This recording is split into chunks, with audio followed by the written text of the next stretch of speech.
은값이 온스당 $80를 뚫었습니다. 그런데 지금 벌어지고 있는 일은 단순한 가격 상승이 아닙니다. 뉴스에 뜨는 은 가격과 실제로 은을 손에 쥐기 위해 지불해야 하는 가격이 수십 달러씩 벌어지기 시작했거든요. 종이로만 존재하는 가짜 가격과 실물을 확보하기 위한 진짜 가격, 이 둘 사이의 간극이 역대 최대 수준으로 벌어지면서 시장 역사상 가장 거대한 폭탄의 내관이 당겨지고 있는 겁니다.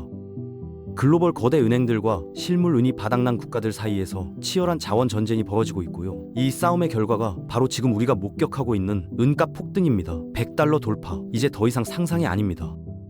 지금 싱가포르에서 벌어지고 있는 일을 보면 소름이 돋습니다. 세계 최대 규모의 실물 귀금속 유통업체가 있는데요. 이 회사가 지난 1월 단 한 달 만에 기록한 매출이 무려 3억 5천만 싱가포르 달러, 우리 돈으로 3천억 원이 넘습니다. 한 달 매출이 3천억이에요. 더 놀라운 건 이 회사에서 단 2달 만에 팔려나간 실물 은의 양입니다. 65톤, 온스로 환산하면 약 200만 온스인데요. 이게 어느 정도 규모냐면 웬만한 중소광산이 1년 내내 쉬지 않고 캐내야 겨우 맞출 수 있는 물량이거든요. 그걸 고객들이 2달 만에 싹 쓸어간 겁니다. 재밌는 건 불과 작년까지만 해도 이 업체의 전체 매출에서 은이 차지하는 비중이 25% 정도에 불과했다는 점이에요. 그런데 지금은요? 50%까지 치솟았습니다. 전통적으로 안전자산 하면 금을 떠올리잖아요. 그 금보다 은을 더 사겠다는 사람들이 1년 새에 2배 넘게 늘어난 거예요. 시장의 판도가 완전히 뒤집히고 있는 겁니다. 이건 단순히 한 업체의 실적 호조가 아닙니다. 전 세계 실물 은 시장에서 은의 가치가 어떻게 재평가되고 있는지를 적나라하게 보여주는 신호탄이에요. 경제학 교과서에 나오는 가장 기본적인 원칙이 뭔지 아시죠? 가격이 오르면 수요가 줄어든다, 이거잖아요. 너무 당연한 이야기예요. 물건이 비싸지면 사람들이 지갑을 닫는 게 정상이니까요. 그런데 지금 은 시장에서는 이 상식이 완전히 통하지 않습니다. 현재 은 가격이 역대 최고 수준으로 치솟아 있는데요. 놀랍게도 고객들은 1년 전보다 3배나 더 많은 물량을 사들이고 있어요. 가격이 오를수록 오히려 매수 심리가 더 강하게 자극되는 기현상이 벌어지고 있는 거죠.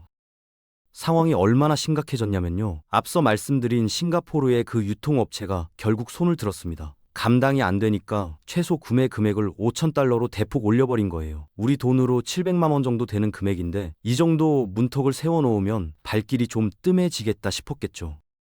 그런데 결과가 어땠을까요? 사람들이 매장 앞에 8시간씩 줄을 서기 시작한 겁니다. 마치 새 아이폰 출시일에 애플 스토어 앞에서 벌어지는 오플런 풍경이랑 똑같아요. 은을 사려고 새벽부터 줄 서서 기다리는 진풍경이 펼쳐지고 있는 거죠.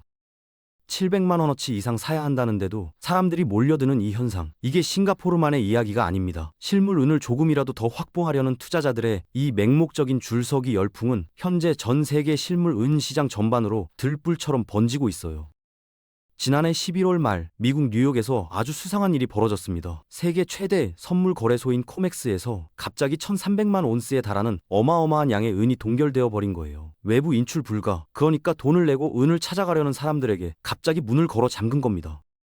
그런데 정말 공교롭게도요, 이 엄청난 물량이 동결된 직후에 무슨 일이 생겼냐면 전 세계에서 가장 중요한 귀금속 거래소의 전산 시스템이 완전히 다운되어 버렸어요. 이유가 뭐였을까요? 냉각 장치 고장이랍니다. 수조 원이 오가는 글로벌 금융 시스템의 심장부가 에어컨 문제로 멈춰버렸다? 믿기 어려운 핑계죠. 나중에 밝혀진 진짜 속사정은 이랬습니다. 중국의 한 거대 기업이 자신들이 보유한 숏 포지션의 위험을 피하기 위해서 대규모 실물음을 직접 인출하려고 했어요. 종이가 아니라 진짜 은덩어리를 손에 쥐겠다고 나선 거죠. 그런데 서구의 거대 은행이 이걸 막아선 겁니다. 규정대로 내 은 내놓으라는데 안 된다고 버틴 거예요. 여기서 끝이 아닙니다. 이 은행은 한술 더 떠서 배짱 영업을 시작했어요. 우리가 직접 은을 구해줄 테니까 더 유리한 조건으로 거래하자고 제안한 거죠. 시장의 규칙을 대놓고 무시하는 행태였습니다. 이 사건은 단순한 전산 오류나 해프닝이 아니에요. 서구의 대형 금융기관들이 실물 은의 통제권을 완전히 장악하고 글로벌 자원시장의 목줄을 자기들 손에 쥐겠다는 의지를 노골적으로 드러낸 결정적인 신호였던 겁니다. 지금 라틴 아메리카의 은 광산 현장에서는 아주 기묘한 일이 벌어지고 있습니다. 원래 중국으로 향하기로 되어 있던 막대한 양의 실물 중간에 갑자기 방향을 확 틀어버리는 거예요. 배에 실려서 태평양을 건너야 할 은덩어리들이 어느 순간 사라지듯 다른 곳으로 빠져나가고 있는 겁니다. 왜 이런 일이 벌어지고 있을까요? 미국 정부의 강력한 외교적 지원을 등에 업은 거대 은행들이 막강한 자본력을 앞세워서 중국행 실물 은을 중간에서 가로채고 있기 때문이에요. 돈으로 물량을 낚아채는 거죠. 이게 중국 입장에서는 그야말로 재앙입니다. 왜냐하면 중국은 지난 5년 동안 자국의 핵심 첨단 산업을 전부 은에 맞춰서 설계해왔거든요. 태양광 패널, 전기차 배터리, 반도체 칩 이런 미래 먹거리 산업들이 전부 저렴하고 안정적인 은 공급을 전제로 돌아가는 시스템이에요. 그런데 갑자기 그 은이 안 들어오기 시작한 겁니다. 공급망이 막히는 것도 문제인데 설상가상으로 가격까지 폭등하고 있잖아요. 이 두 가지가 동시에 겹치면서 중국의 첨단 제조업 시스템 전체가 뿌리부터 흔들리고 있어요. 공장은 돌려야 하는데 원자재가 없고 어떻게든 구하려면 전보다 몇 배나 비싼 값을 치러야 하는 진퇴양난에 빠진 거죠. 지금 우리가 목격하고 있는 건 단순한 시장 현상이 아닙니다. 글로벌 A인 공급망이 미국과 서방 중심으로 강제 재편되는 과정이에요. 핵심 원자재를 확보하지 못하면 국가의 산업 경쟁력이 어떻게 하루아침에 무너질 수 있는지 그 냉혹한 현실이 지금 펼쳐지고 있는 겁니다. 발등에 불이 떨어진 중국의 바이어들은 결국 직접 움직이기 시작했습니다. 비행기 표를 끊어서 라틴 아메리카의 애은 광산 현장으로 날아간 거예요. 중간 상인 거치지 않고 광산 회사랑 직접 단판을 짓겠다는 거죠. 그런데 이 사람들이 광산에 가서 한 행동을 보면 정말 처절합니다. 국제 공식 시장가보다 온스당 무려 10달러나 더 얹어주겠다고 한 거예요. 제발 우리한테 애는 좀 팔아달라고 구걸하는 상황이 된 겁니다. 세계의 공장이라 불리던 중국이 원자재 하나 구하려고 웃돈 주면서 사정하는 처지가 되다니요. 이게 실제로 거래가 됐다는 증거도 명확합니다. 주요 광산 기업들의 분기 실적 보고서를 보면요. 공식 가격보다 최대 26%나 비싼 값에 실물 은이 판매됐다는 데이터가 찍혀 있어요. 이게 무슨 의미일까요? 우리가 뉴스에서 보는 애인 가격, 그러니까 종이 위에 적힌 시세는 철저한 허수라는 겁니다. 진짜 실물을 손에 쥐려면 그보다 훨씬 더 많은 돈을 내야 하는 거예요. 종이 시장과 실물 시장이 완전히 분리되어 버린 거죠. 중국 본토 내부 상황은 더 심각합니다. 실물 확보에 대한 불안감이 극에 달하면서 상하이의 엔 투자 펀드에 돈이 미친 듯이 몰리기 시작했어요. 얼마나 몰렸냐면요. 이 펀드가 실제 자산 가치보다 30%나 비싼 프리미엄이 붙어서 거래될 정도였습니다. 100원짜리를 130원 주고 사겠다고 난리가 난 거예요. 상황이 완전히 통제 불능으로 치달으니까 결국 그 펀드의 책임자가 직접 나서서 황당한 호소를 하게 됩니다. 제발 펀드 매수 좀 멈춰달라고요. 상하이 A인 펀드의 광기가 걷잡을 수 없이 번지자 결국 당국이 칼을 빼들었습니다. 지난 2월 말의 일이에요. 중국 금융당국이 직접 나서서 해당 펀드의 거래를 강제로 중단시켜버린 겁니다. 그런데 이들이 취한 조치의 내용을 보면 정말 경악스럽습니다. 매수 주문은 전면 금지하고 오직 매도 주문만 허용한 거예요. 사고 싶은 사람은 살 수 없고 팔고 싶은 사람만 팔 수 있게 만들어 놓은 거죠. 이게 정상적인 시장입니까? 가격이 어디로 갈 수밖에 없겠어요. 이 방식 어디서 많이 본 것 같지 않으세요? 1980년대 미국에서 벌어졌던 헌트 형제 사태랑 판박이입니다. 당시에도 은값이 폭등하니까 기득권 세력이 자기들 손실 막으려고 하루아침에 게임의 규칙을 확 바꿔버렸거든요. 40년이 지난 지금 똑같은 일이 중국에서 반복되고 있는 겁니다. 결과는 참혹했습니다. 당국의 무리한 개입 직후 상하이 은 시장은 단숨에 17% 하한가를 맞고 곤두박질 쳤어요. 그리고 이 충격파가 태평양을 건너 서구 시장까지 전이되어 버렸습니다. 종이 은값은 무려 40% 이상 동반 폭락했어요. 여기서 중요한 걸 짚고 넘어가야 합니다. 이 폭락 동안 실제 실물 은의 가치가 변했을까요? 전혀요. 광산에서 캐낸 은의 양도, 공장에서 필요로 하는 수요도 똑같았어요. 변한 건 오직 전산상의 숫자뿐이었습니다. 실물 가치는 그대로인데 종이 가격만 인위적으로 추락시킨 명백한 조작이었던 거죠. 이렇게 만들어진 거대한 하락장 속에서 공포를 이기지 못한 수많은 개인 투자자들이 손절 버튼을 눌렀습니다. 엄청난 손실을 안고 시장 밖으로 쫓겨난 거예요. 이제 무대를 영국 런던으로 옮겨볼게요. 런던은 전 세계 실물 은 거래의 심장부로 불리는 곳입니다. 그런데 이 심장부에서 작년 10월부터 심상치 않은 전조 증상이 나타나기 시작했어요. 뭔가 크게 잘못되고 있다는 신호였죠. 원래 런던 시장에서는 대형 은행들끼리 서로 은을 빌려주는 관행이 있었습니다. 일정한 이자를 받고 자유롭게 은을 대여해주는 시스템이었는데요. 이게 수십 년 동안 아무 문제 없이 돌아갔어요. 그런데 갑자기 이 시장이 멈춰버린 겁니다. 이유가 뭐였을까요? 철저한 상호 불신 때문이었습니다. 은행들이 서로를 못 믿게 된 거예요. 내가 은을 빌려줬는데 저쪽 은행이 나중에 진짜로 갚을 수 있을까? 장부에는 은이 있다고 적혀 있지만 실제로 금고에 그만큼의 실물이 있기는 한 걸까? 이런 의심이 퍼지기 시작한 거죠. 아무도 확신하지 못하니까 은행들이 서로에게 은 빌려주기를 극도로 꺼리게 됐습니다. 그 결과 어떤 일이 벌어졌냐면요. 오랫동안 거의 0%에 가깝게 유지되던 은 대여 이자율이 갑자기 비정상적으로 치솟기 시작한 거예요. 빌려주는 쪽이 없으니까 이자가 폭등할 수밖에 없었죠. 이 이자율 급등이 드러낸 진실은 끔찍했습니다. 장부상으로는 런던 거래소에 은이 차고 넘친다고 되어 있었거든요. 그런데 실제로는 그 은이 존재하지 않거나 있더라도 턱없이 부족하다는 게 만천하에 드러나 버린 겁니다. 수십 년 동안 서류상의 숫자로만 거래 규모를 부풀려왔던 거대한 종이 은 시장, 그 허약한 구조의 민낯이 전 세계 앞에 낱낱이 폭로된 순간이었어요. 런던 시장의 실물 은이 바닥나자 긴급 구원 요청이 떨어졌습니다. 그리고 이 요청에 응한 곳이 어디였을까요? 놀랍게도 중국이었어요. 중국이 3천만 온스라는 어마어마한 물량을 런던 쪽에 빌려주면서 급한 불을 끄려 했습니다. 그런데 여기서 충격적인 일이 벌어집니다.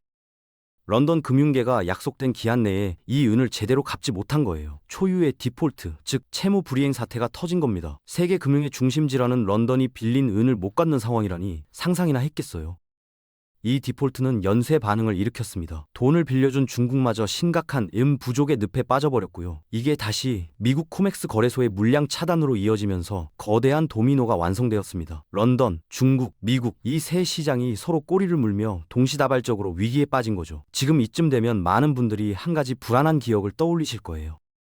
2011년이요. 당시 은값이 온스당 50달러까지 치솟았다가 거품이 꺼지면서 무참히 폭락했었거든요. 그때 물렸던 분들은 지금도 트라우마가 있으실 겁니다. 혹시 지금도 그때랑 똑같은 거 아닐까 걱정되시죠? 결론부터 말씀드리면 완전히 다릅니다. 2011년은 시장의 은 공급이 충분한 상태였어요. 그 상황에서 투기꾼들이 인위적으로 가격을 끌어올린 전형적인 거품장이었죠.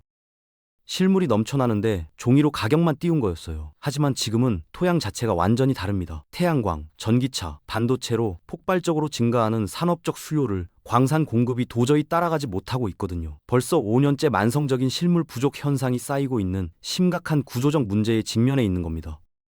그럼 은값이 어디까지 떨어질 수 있는지, 바닥이 어디인지 궁금하실 거예요. 최근에 이걸 가늠해 볼 수 있는 아주 중요한 사건이 있었습니다. 글로벌 거대 투자 회사 하나가 주요 구리 생산 기업과 대형 계약을 체결했는데요. 그 규모가 무려 36달러, 우리 돈으로 약 5조 원에 달합니다. 이 계약의 핵심이 뭐냐면요. 은값을 온스당 70달러 선에 사실상 고정시키는 효과를 만들어냈다는 겁니다. 5조 원이라는 천문학적인 돈을 굴리는 큰 손들이 이런 베팅을 했다는 게 무슨 의미일까요? 앞으로 은값이 절대로 70달러 밑으로는 떨어지지 않을 거라는 강력한 확신이 있다는 뜻이에요. 그냥 감으로 찍은 게 아닙니다. 실제 데이터가 이걸 뒷받침하고 있거든요. 전 세계 광산 기업들이 분기마다 실물 은을 인도할 때 이미 온스당 70달러 수준의 높은 가격을 보장받고 있다는 기록이 있어요. 큰 손들의 과감한 자본 베팅과 실제 시장의 실물 거래 가격이 정확히 일치하고 있는 겁니다. 70달러가 은 시장의 새로운 콘크리트 바닥이라는 게 스스로 증명된 셈이죠. 여기서 끝이 아닙니다. 미국 정부마저 이 게임에 뛰어들었어요.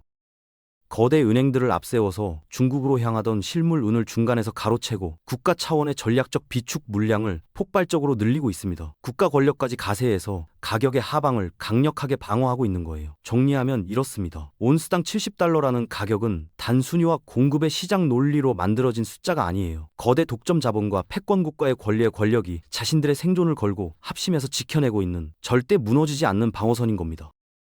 바닥이 70달러라면 천장은 어디일까요? 최근 은 시장에서 역사적인 일이 벌어졌습니다. 은값이 수개월 동안 전체 시장의 상승을 짓눌러왔던 가장 크고 단단한 저항선, 바로 80달러 벽을 마침내 뚫어버린 거예요.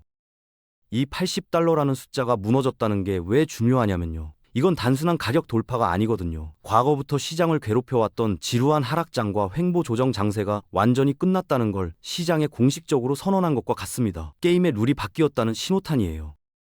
자, 그럼 다음 관문은 어디일까요? 차트상으로 보면 85달러 구간이 다음 저항선입니다. 그런데 재밌는 게 뭐냐면요. 과거 이 85달러 구간에서는 가격이 올랐다 내렸다 하는 움직임이 너무 순식간에 일어났어요. 워낙 빠르게 지나쳐버려서 중간에 매도 물량이 쌓일 틈이 없었던 거죠.